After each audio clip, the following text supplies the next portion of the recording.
I need to gather my thoughts. Win or lose, we keep it real. Join Climbing the Pocket for Vikings final score. Skol Vikings!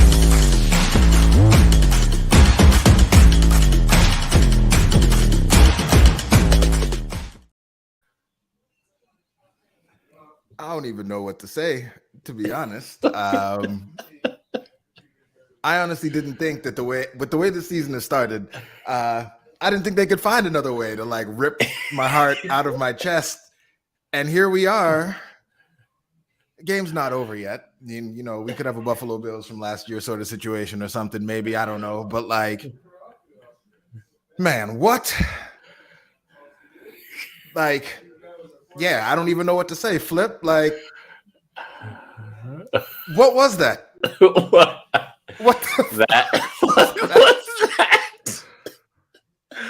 Oh my fucking God. I need to gather my thoughts. I think all I can do is just agree or disagree with the comments that are coming in right now. Thanks y'all for joining us for this absolute dumpster fire. What were they doing? We burned like 15 seconds at the end of the game. Doing what? Doing what? What are we? It's fourth down with the game on the line. You convert, and then you're like, what? There's no plan for if we had converted or not. They're like, wait a minute, we have to run another play, and Kirk's getting a play in the headset. How is that not a situation where you have Just two plays ready to go, or spike the ball? If you don't have two plays, spike the ball. What are we doing? Huddling up, timeout. Guys flipping sides of the formation. Everyone just like confused / surprised that we converted on first down. Like, I don't even know what I just watched. The ball? And they actually get the playoff, so maybe they still could have run 4 additional plays. Probably only had time for 3 plays, but then it's a tipped ball interception in the end zone to TJ Hawkinson, who got literally no separation across in the middle of the field all game long and had that terrible fumble on the first almost scoring drive of the game. That happens 3 plays after he's crumpled on the floor because he looks injured, and that causes us 5 yards, a 5-yard penalty because we didn't have any timeouts, which happens a play after Justin Jefferson is lying on the field injured. How can you do that to a fan base? How can you have a Jefferson injury followed by a Hawkinson injury that costs us 5 yards, followed by a first down, but with no plan after that first down, followed by a tip ball interception to lose the game? Like, that's the most Vikings. Literally, we're only talking about, we haven't even talked about a Caleb Evans or TJ Hawkinson's earlier fumble or Alexander Madison.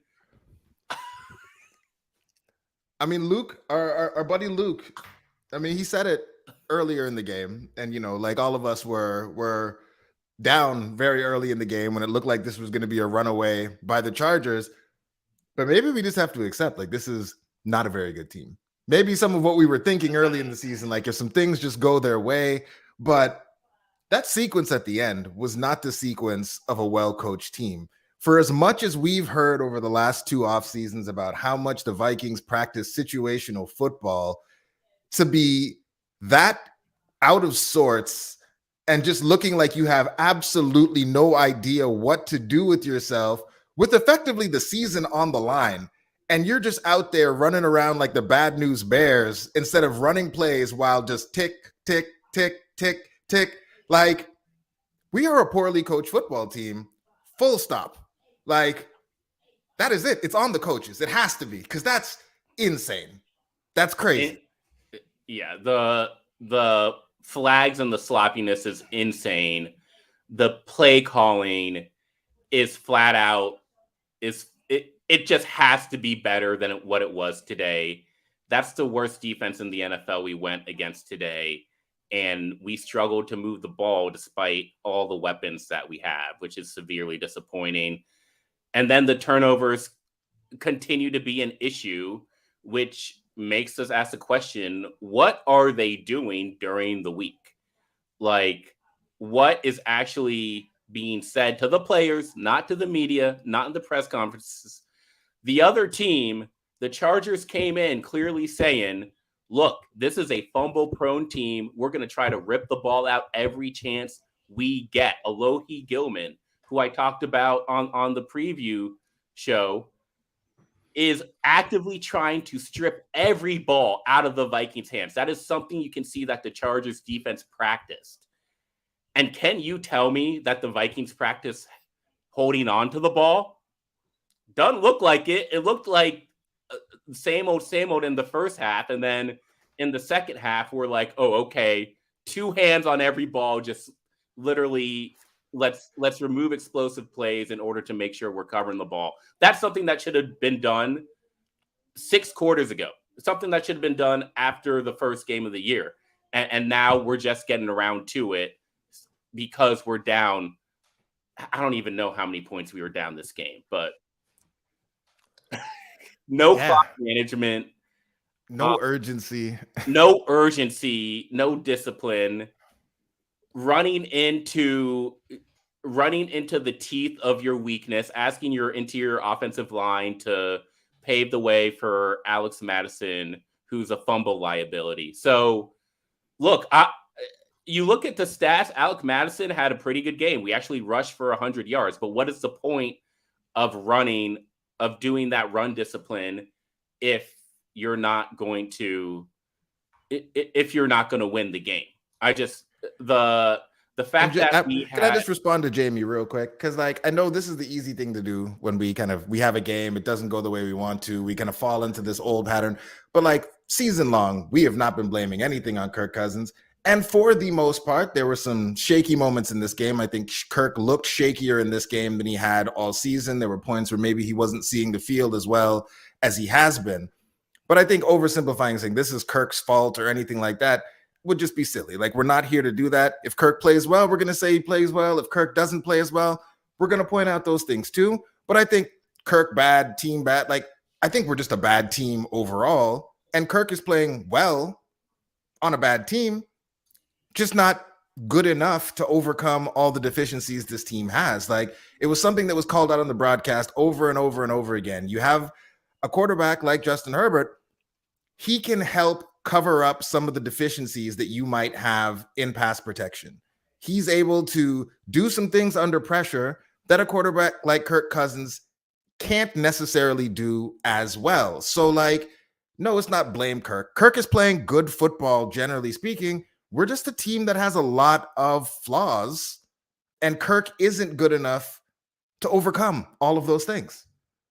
So yeah, that's kind of where that's at. And yeah, the clown show at the end, I don't know what to say about that. We just looked unprepared for the moment, and the Chargers looked like a team that understood this was their season. And so they were ready to go. They had the trick plays ready. They had the pass with Keenan Allen throwing for a touchdown where he had his choice of wide open players he could have thrown to. And just before that sequence, they had the sluggo where they also would have had a walk-in touchdown if Herbert had read that side of the field and not the other side of the field. The Chargers knew this was the game they had to win, and they played like it.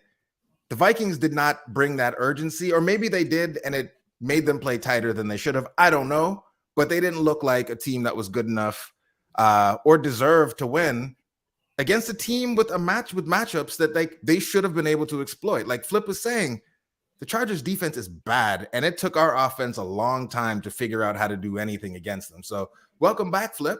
I've just been over here ranting. I don't even know what I'm saying or what I'm talking about. I don't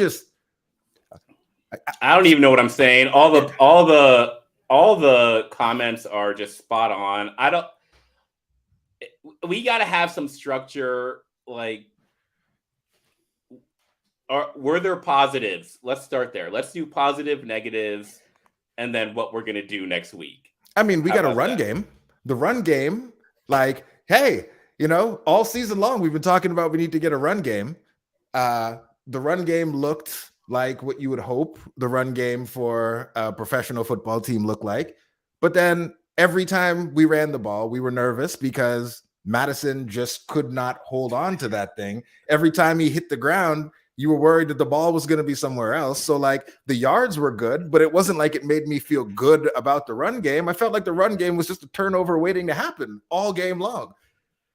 I actually think the run game's probably my negative. I think we came into this game and the coach's attitude, it was not like we are coming in to win the game.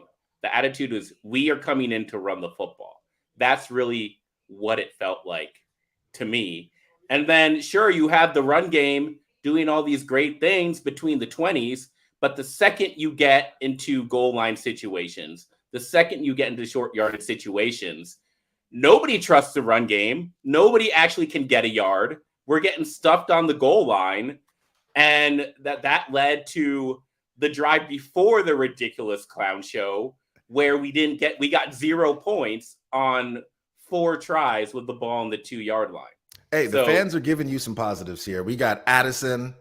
That's a positive. We got Addison. Hey, Addison. We scored early. Another Justin positive. Jefferson seems to not be hurt. That's positive. That's a tongue-in-cheek positive. What, only 2 turnovers this week? So, like, we're trending in the appropriate direction. Down from 4 and 3, only 2.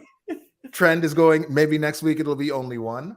Positives. But, like, at the end of the day, like David is saying, why are we even looking for positives? We're 0-3. Like, all right, let's go to negatives then. And I mean, this is a great point from G-Shave. You know, we had a run game, but it seemed to come at the expense of getting into a rhythm passing the football.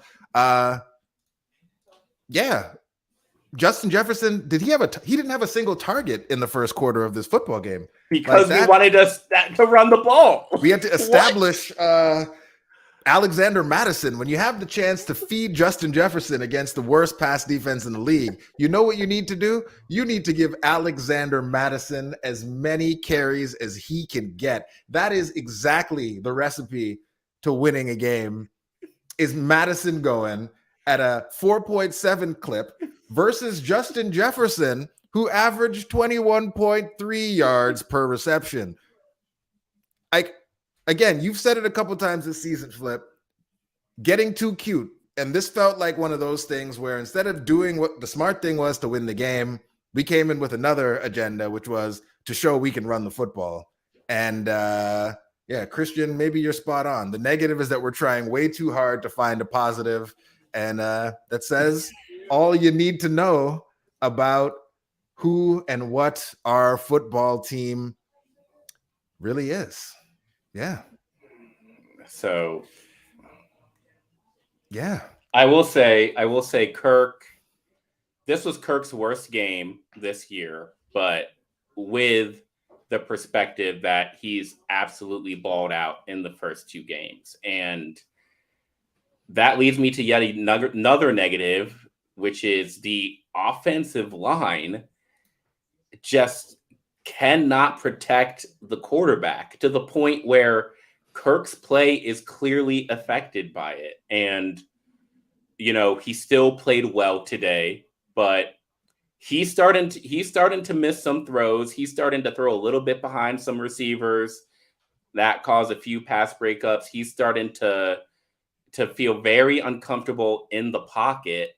And so now the pass game looked limited in this game as well, because they've got less opportunities. They're getting Justin Jefferson less involved, and they're asking the interior offensive line to do something which they're clearly not equipped to. The O-line is so bad that, like, Ezra Cleveland is still getting a full night's rest because the center is a backup center and Ed Ringham has taken all the hate. But Ezra Cleveland is playing like dog shit too.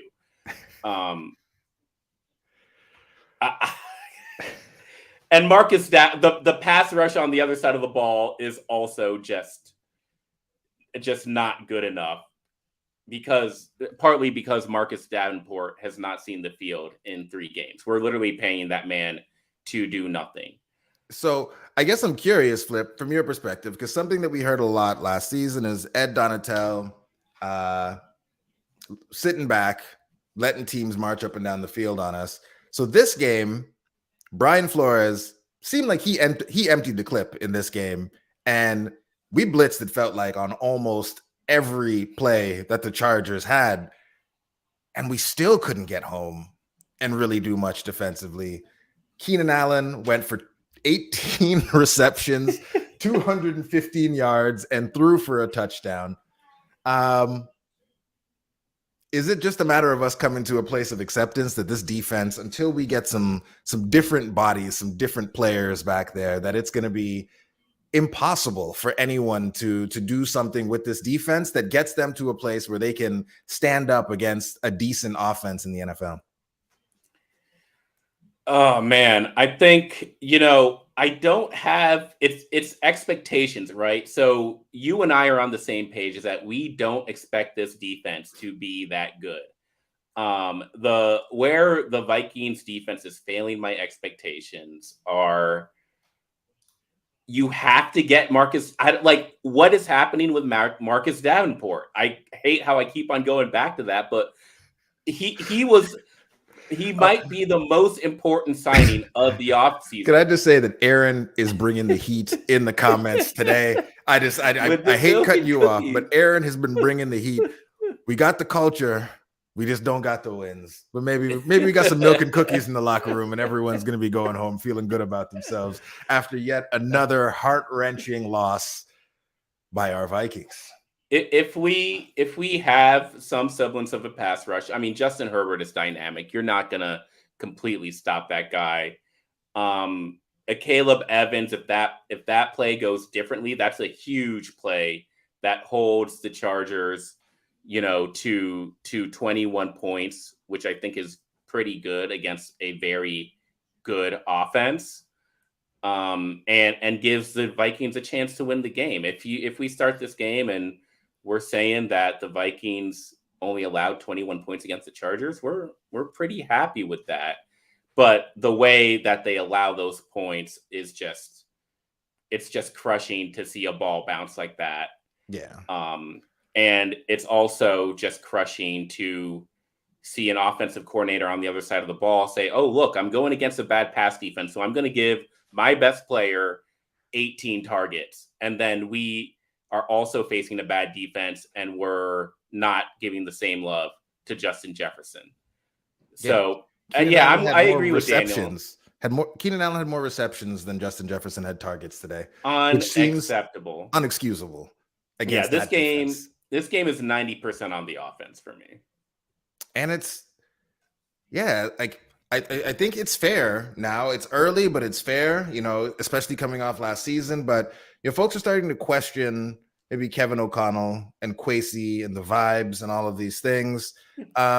Maybe taking a step back from all of it, understanding this game is a punch in the gut, and there's really not many in the way of positives that I think we're going to get today. If you're looking for more measured commentary, Miles and Matt will be on tomorrow morning. They will bring that for you. Today, probably not going to get that. But Flip, is it fair now to maybe start questioning the way this team is constructed when we start to go out and make what you could maybe construe as like mid-season Spielman-esque type moves, bringing in a Dalton Reisner, going and getting this running back who's not good but knows Kevin O'Connell. So it doesn't really cost us much, but we're bringing them in. Can we start to question that maybe this team didn't know who or what they were, or that maybe Kwesi's over his head, KOC maybe needs to pass play calling off to somebody? Can we start to ask those kind of questions now? Once you start to get into the GM side of things, I think that's just a longer conversation, because these moves are made in season. I think there's an expectation that because they're made in season, then we need to see results for this year. Because they're 1-year signings, we need to see results for this year. I think how I look at these signings and no, it's not all sunshine and rainbows, but how I see these signings is actually self-awareness. I think that if you're in this year, you're in week 2, you've got 16 games to go, you're seeing deficiencies on this team, and you lose a backup offensive lineman, go ahead and sign a Dalton Reisner. He can provide, at minimum, he's going to provide depth now. He's going to get a year in the offensive system, and he might be even able to start this year if things continue to go the way they are. So I think you're paying $4 million to get a preview at a guy who is most likely an upgrade in the situation where you're in the offseason and you're having to choose between Ezra Cleveland or Dalton Reisner. Which one are you going to re-sign? And I think Christian is asking a good question here. Why wait till we're 0-2? But I think the other part that Vikings fans and all of us have to remember is that we're not the only ones who waited to sign Reisner.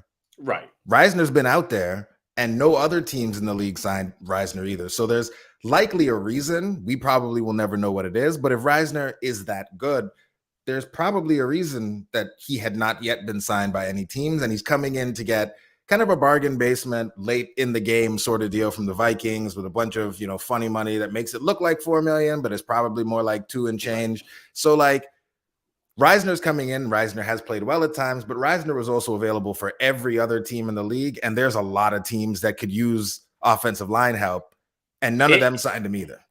And it is worth it to give Ezra Cleveland and Ed Ingram 3 games. Like Ed Ingram's in his sophomore year. It is worth it to give him 3 games to see if he's improving. That's not the worst thing in the world, especially when the preseason is so worthless. So basically, Ed Ingram just went through his actual preseason. He's still not playing well. So you pay $4 million to get an early look at Dalton Reisner. Maybe that can result on something long term. I think the same is true with Cam Akers. It's not a huge amount that they gave up. Best case scenario, they can say, hey, can we actually develop a platoon running back system here in Minnesota this year? And if so, what does that look like going forward? Even if it's not Alex Madison and Cam Akers, even if it's not those players, you're starting to get the idea and the scheme of a 2 running back platoon implemented in a year that might not actually turn into a playoff run for Minnesota. So I'm okay with the move. I'm not saying I love it, but I think how it projects from here, which players we start to see on the field, just getting Alex Madison off the field for half of the snaps, even if it is a Cam Akers, is just going to be a lot easier for our Vikings fans' stress levels. Yeah, like, do we think it's starting to become mental? Like, I remember there was that period of time there with AP, like, it just couldn't hold on to the ball. And like, you could tell it was like in his head.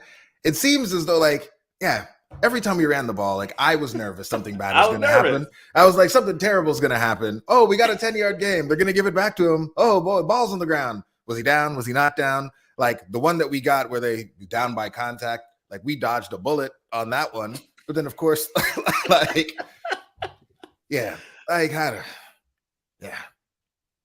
Madison. I don't even know. Yeah. So right now, again, if there's a lot of people saying we had the whole off season to fix the trenches. I think I think drafting Jordan Addison and getting Mekhi Blackman was much more important than fixing the trenches, given that we had already made some investments on the offensive line. And I think Marcus Davenport, signing him is more important than getting an interior offensive lineman there. Now, is it working out? No, it's not working out. I don't know what to tell y'all. Like, this team lacks talent in some pretty important areas. The defense is the scheme is actually keeping the defense above where I think their talent level is. The offense has been relatively, compared to where we expected this offense to be, it's been a complete disaster. Yeah, and I think like you've said all season, like Christopher saying in the comments, offense has been bad. It's with the way this team is constructed, the offense has to be good for us to have a chance. And now, what is it? turnovers. Sorry, no, carry 9 turnovers in It's the 3 weeks. clown show. Yeah, 9 turnovers in 3 weeks. Like, you just can't win with this team with the defense that we know isn't great. And like Flores can scheme and send pressures, and you hope you get the ball out quick and all that other stuff. But like, we're not good enough if the offense isn't clicking. And so the offense, with the talent, with the players that we have, has to play like an elite offense, or like we aren't going to be able to compete with anyone. And they just have not done that. And it's stupid things. It's shooting yourself in the foot with just like, hold on to the football. Like, hold on to the football. Like, how simple, like, just hold on to the football. And we're probably 3-0 if like people just don't drop the football when they have to make contact with another player on the football field. Like, it's actually crazy that this is the undoing, and it's everybody. Like, the entire team is fumble prone. Yeah. And like, yeah, Davenport, I don't know what's going on, but I also, like, again, Christopher saying this, we've had conversations about this in the group chat. Like, in the interviews with Davenport, he doesn't seem like he's clamoring to get back. He doesn't seem like he's that upset that he's not on the field. Yeah, maybe I'll be there. Maybe I'm not. Who knows? Yeah, buddy, crack a couple jokes. Still getting paid. Like, I don't know, man. I don't know. Yeah. I don't know what else there is to say, man. I learned that this team is still who this team has been all season. We go down like that to literally a tipped interception touchdown, and then a tipped almost touchdown interception to lose the game. That's about as Vikings as it's going to get for you right there. It's about as Vikings as, and you knew the Chargers and Vikings got together. There was going to be some foolishness on both sides of the ball. It just seemed that that was a whole lot of tomfoolery, boy. Yeah, just nonsense. Almost interception. No, it's a touchdown. Almost touchdown. Oh, nope, it's an interception. Both against the Vikings. And we're 0-3. Good times. And Amethyst is in here taking us all to task for being angry that our team is 0-3. And like, we love this team. We are Vikings fans through and through, but they are also 0-3. And they're losing in the most ridiculous, bad news, bearish sort of fashion. Yeah, we're going to talk about it, and we're going to be upset about it, while also still being fans of the team. This is crazy. And like Marco is correct. A whole season of bloopers, and it's only 3 games in. We got 14 games to go, boy. we got 14 games to go. Oh man. I guess, is there anything else? Do we have anything else constructive that we want to say today? Like, I don't know. I mean, we might have a winnable game next week. Maybe. Panthers, maybe, possibly. How we might, but their defensive line might. They got a good defensive line. Yeah, Kirk might not make. Like, they got a defensive line. That's good. So what's the storyline going to be? The storyline's going to be Dalton Reisner. First, the PFF grades are going to come out. Ed Ingram is going to score. Ezra Cleveland is going to score a 20. Ed Ingram is going to score a 10. So nobody will talk about Ezra Cleveland. Dalton Reisner will start. Garrett Bradbury might be back. So that newly remade offensive line is just going to get torn up by Brian Burns. Adam Thielen revenge game. Game. Marcus Davenport might play. Maybe. And you're right. It is easier said than done. Any one of us took any of those hits those professional athletes take, we might be dead. But also, they are professional athletes. We are not. They can be held to a higher standard than we regular people working regular jobs. If I were in an NFL football game and they gave me the ball on the first carry and I fumbled, they would bench my ass. Okay? They would bench me. They wouldn't give me 20 carries the next game. Why is he still in the game? And Aaron, I hope you were wrong, but I guess it would be comical if it does go. We just flip the script 100% and just lose every one-score game this year. Yeah, that would be. It's gonna be painful. It's gonna be painful. I feel like we're in for a long season, but I'm also hopeful that we got a get right game coming up here. It's a question. Flip.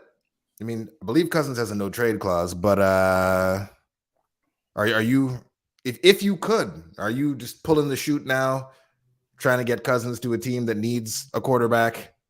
Set yourself up for one of these quarterbacks that's coming out this year who looks to be a generational type prospect? Oh man, that's a really hard and long conversation. I mean, I haven't even looked at who you would trade it to. The way I kind of think about this, the short answer is if you can get a first round pick, great. If you can get a second round pick, maybe. If it's a third round pick, then you're just you're not going to accept that. You're going to ride out the season. We got the solution to your Davenport problem. It's right here. Just put them in some bubble wrap and roll them out there, and we see how it goes. It can't be worse than where we're at right now. But I mean, if you think about this, if the Vikings were in a situation where a new, top 10 draft pick quarterback were dropped into this offense, you would still have questions about the interior offensive line, which is why, again, maybe Dalton Reiser gives you some hope for not 2023, but for 2024. And then you're either going to have to draft another mid-round offensive lineman or sign one. That offense should be clicking, ready to go, as long as they're not giving the ball to the running back. That's an offense you can drop a quarterback in. And then it comes down to, besides the running back you have in that offense, then it comes down to the play caller. And what is Kevin O'Connell going to do for the next 14 games to maximize this offense? Because he's clearly struggling right now. He's struggling to call plays, knowing that he has a weak offensive line, and he's struggling with the intentions to run the ball, given that it's taken away targets from Justin Jefferson. So that's something that he and Wes Phillips have to figure out for the rest of the season. And if they do that, if they think a new quarterback can work in whatever the solution that is, trade off Kirk. The last thing I want to do is see this team if Kirk starts declining, because Kirk is balling right now. They are wasting a great season by Kirk Cousins to this point. So if Kirk regresses or if he just starts getting old, that's going to be really tough to see. It's going to be real ugly. It's going to be real ugly. But that's it. That's all. Like the comments have said, all you really can do is laugh at this point, because what else are we going to do? Like, it's crazy. It's embarrassing. But we'll be back next week, and we absolutely will be watching, and the week after, and the week after, and the week after. So we will be back. We will be watching. Everyone who's here with us live in the comments, thank you so much. You make all of this feel so much better than what it would feel like if we weren't here. And, if you're listening later on, come join the party. It's good times here. And that's it. That's all. Flip, what do they say? They say Skull Vikes.